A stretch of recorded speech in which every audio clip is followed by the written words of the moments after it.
essential to allowing more users to come on board and use the Reserve app. We need to be able to support, anytime the app has any, types of bugs, and we need to be able to improve it very fast. We have a lot of different things we need to develop. In order to do that, we need engineers. So Nevin basically said the hiring process is, so basically we have a very full pipeline of engineers at this point. So that means in the hiring process, you might have 2 to 3, maybe 4 or 5 stages. So basically that means, all of those stages are full right now. So they're in the interviewing process.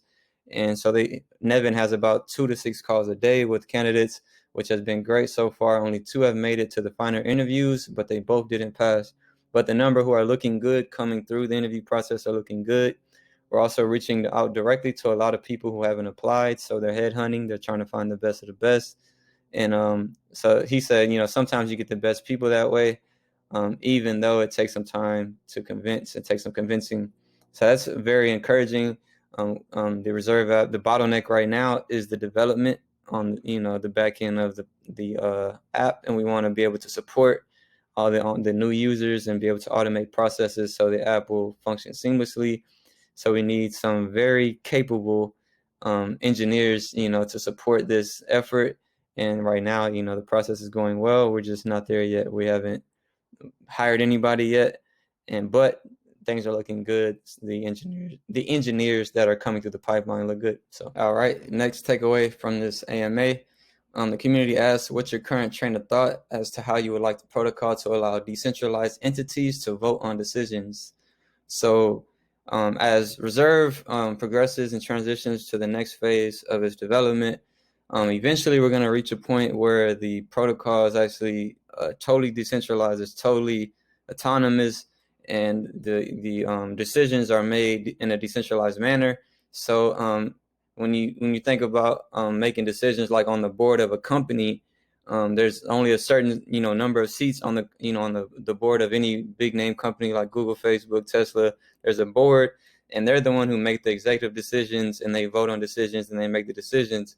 The same thing has to happen for Reserve when it goes decentralized, when it literally lives on the net, and the community can make decisions. Some crypto projects choose to go the route where the more tokens you own, so the more RSR tokens you own, the more say-so you have whenever making votes on any, upgrade or change in the protocol, anything, any updates, any improvements. There's a vote that has to happen so that the decision is made.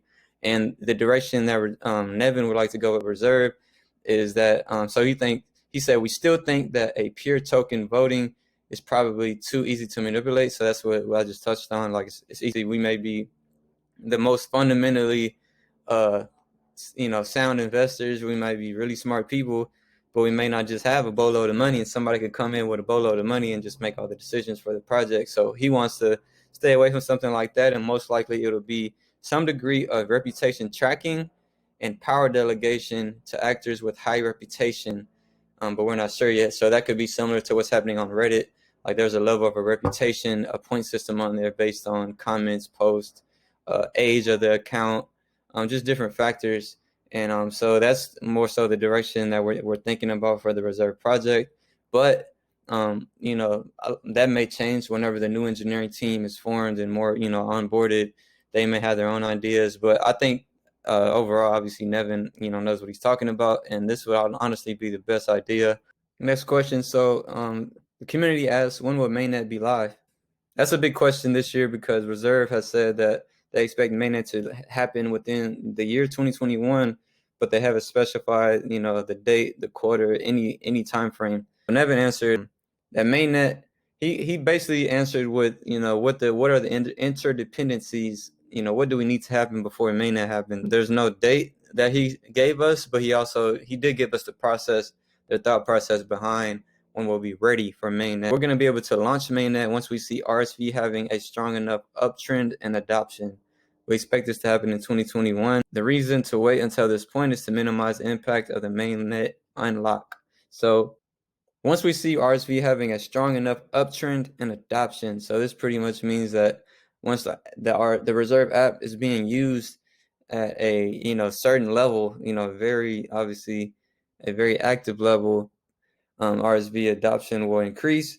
and this is going to be triggered by. So we can't launch Mainnet. We don't want to launch Mainnet until the app is released and the app is scaling at a reasonable rate to provide stability in RSV. We want RSV to be very liquid, so that whenever the mainnet unlocks, whenever tokens are unlocked, it doesn't impact price too much, and price is able to stay stable, right? If we do it before then, price would be impacted significantly. So mainnet launch refers to the point in time where the protocol will start functioning as described in the white paper, and when arbitrage in the RSR market will be finally enabled, which means RSR holders will be able to tap into the protocol's revenue. This won't happen until we see RSV having a strong enough uptrend in adoption, aka scaling the app, allowing the app to go public. We expect this to happen in 2021.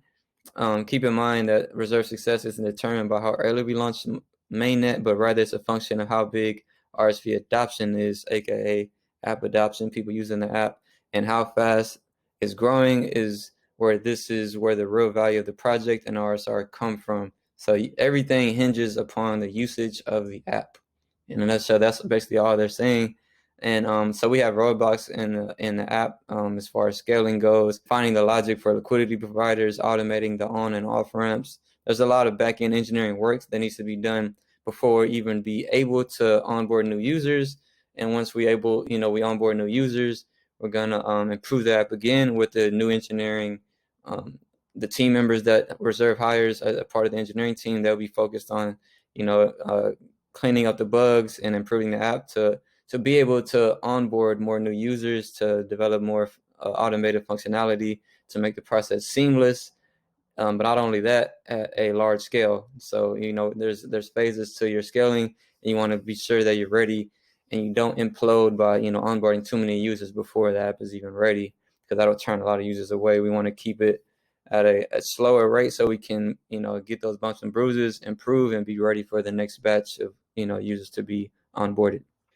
Next, so the community asks, do you plan to directly compete with competitors like Cash App? If so, can you tell us how you compare and what you plan to offer? Nevin answered, in the near term, we're focused on markets that Cash App and others don't even touch. I just talked about this earlier, like Cash App is obviously serving the US market, and we're able to send money to each other really fast, really quickly, but we don't necessarily need it to hold the value of our cash. And in Venezuela, they need it to stabilize the value of their currency. So basically says, since our platform can operate smoothly under capital control. So he touches on the regulatory aspect of the Reserve app versus the Cash App app, and how there's a lot more red tape if we want to go into the US, but we don't necessarily have to deal with that if we're operating with the strategic direction that we have with the Reserve app right now. So Cash App, in a nutshell, is not a competitor of Reserve app. The Reserve app is not even focused on the same market. So how can you compare us? You may think they're similar because of the purpose they're serving, but they're serving two totally different markets for two totally different reasons with totally different problems. So you have to keep that in mind. All right, next takeaway from the Reserve Protocol AMA. Basically, the community. Venezuela population is about 29 million, and so the goal for Reserve to hit is 10 million. So he said, 10 million users is an incredibly ambitious goal. What is the reasoning behind this number? So it's not a very carefully reasoned goal, said Nevin. It just represents the idea that 1/3 would mean a real critical mass. For comparison, I think Cash App is about 1/10 in the US, but what we are offering is much more unique and vital than Cash App is in the US. So while I don't know if it's possible, it's what I'm aiming for. So this is very logical thinking behind this number. To me, obviously, this app is serving a real need. It's not a want. It's not it's not something. It's not a nice to have. Where like a Cash App or Venmo is, because there's other ways of transacting money and going about your daily life. Also, in a way that allows you to keep a stable value, with respect to your savings, or, just the money you're holding in your checking that you're going to spend within the next week or so. These needs are being addressed in a very specific way via the Reserve app. Cash App is only 1/10 in the US, but if we go 1/10 in Venezuela, that would just be about 3 million. So that might be the more logical goal.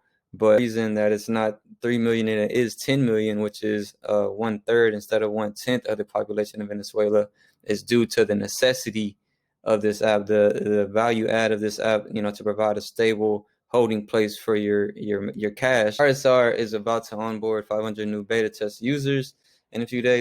500 new users that are going to find gaps in your app. They're gonna exploit the vulnerabilities in the app, and I'm pretty sure it's gonna cause a lot of bugs, and we're gonna find out new problems, and we're gonna find out new improvement opportunities. Obviously, when new users are on board to the app. Nevin just explained like what are our roadblocks, what are our pain points right now. So he broke down four of them. So number one is automation of fiat transactions for the on and off ramp. That's like number one. Obviously, you got to get the transactions on and off the app. So we want to automate all of that. So he basically said that there are several Venezuelan methods that are already automated in production. They're tuning the systems to handle error cases, but they also need to automate other processes. So that's really good. That's amazing that's some of that is already automated. Order book logic for liquidity providers. This is something that they're aiming to hit in order to get 100,000 active customers. We're not even close to that, so it's obviously not that urgent right now. So he also mentioned that, and they haven't been focusing on that due to other issues and other priorities. A bunch of slam things that cause transactions to require the manual support of our team. So there's firefighting issues as they come up, and also on Twitter, a lot of people want to get in. So basically saying as they solve the barriers they have, the back end barriers that they have on the app, they can increase another number of users we can let in. So currently there's a bottleneck in a nutshell that we have all these users trying to get on board the app, but we have to solve these issues before they can. So that's a good problem, honestly, and they're trying to do it as fast as they can. Underpinning of that, they basically need to hire more engineers to, accelerate their their improvement process of the app and automation. Also, they included a tweet. The Ola Reserve team was doing a really good job of showing everything. So they just shared a tweet of somebody posting their, I believe this is the cash envelope that they use out there. If you're new here, please press the like and subscribe button. I would really appreciate it.